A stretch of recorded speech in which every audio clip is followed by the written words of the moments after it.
Everyone thinks they know the Wolf of Wall Street.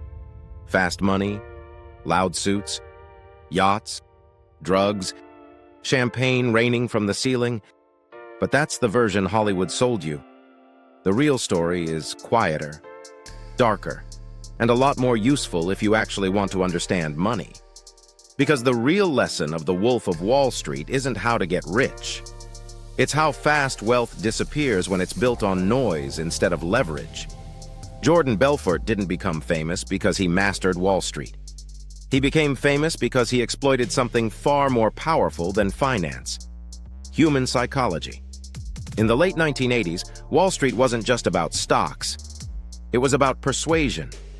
Belfort wasn't a financial genius. He wasn't predicting markets or inventing new strategies.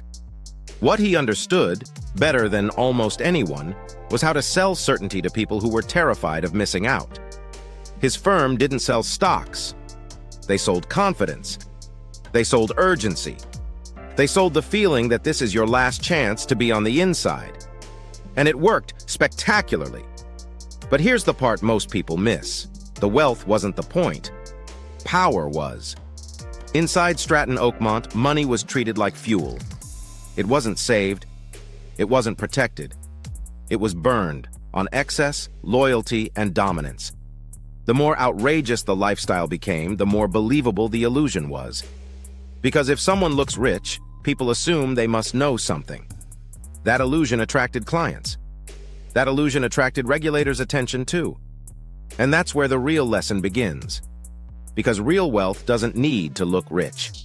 Old money families learned this centuries ago. They understood that visibility creates vulnerability. The louder you are, the more eyes watch you. The more eyes watch you, the faster the system pushes back. Belfort's empire collapsed not because the tactics stopped working, but because they worked too well. Too much attention. Too many headlines. Too many people asking questions. The system doesn't mind aggressive players. It hates uncontrollable ones.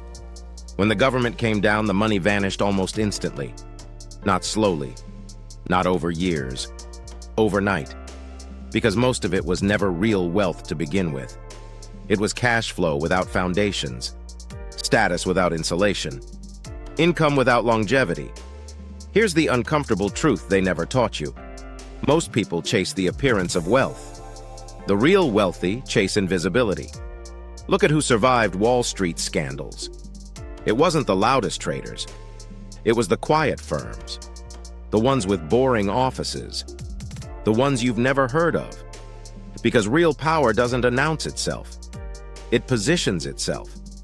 That's why the movie version of The Wolf of Wall Street feels exciting, but misleading. It trains people to associate wealth with chaos, indulgence, and spectacle. In reality, those are often the final stages before collapse. The smartest people in finance learned the opposite lesson. They learned to separate income from identity. They learned to keep lifestyle boring and leverage hidden. They learned that money is strongest when it's boring. And here's the most important part.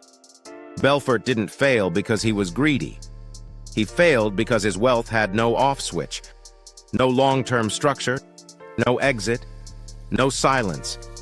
He was always on, always selling, always performing. That works in the short term. It destroys you in the long term. Real wealth is designed to survive boredom, to survive scrutiny, to survive time.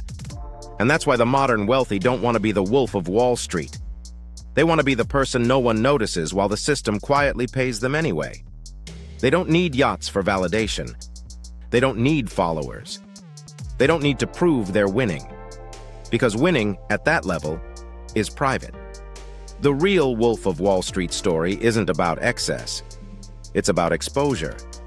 And the difference between rich and wealthy is simple. Rich is loud. Wealth is silent. And the people who understand that are the ones who never end up in movies.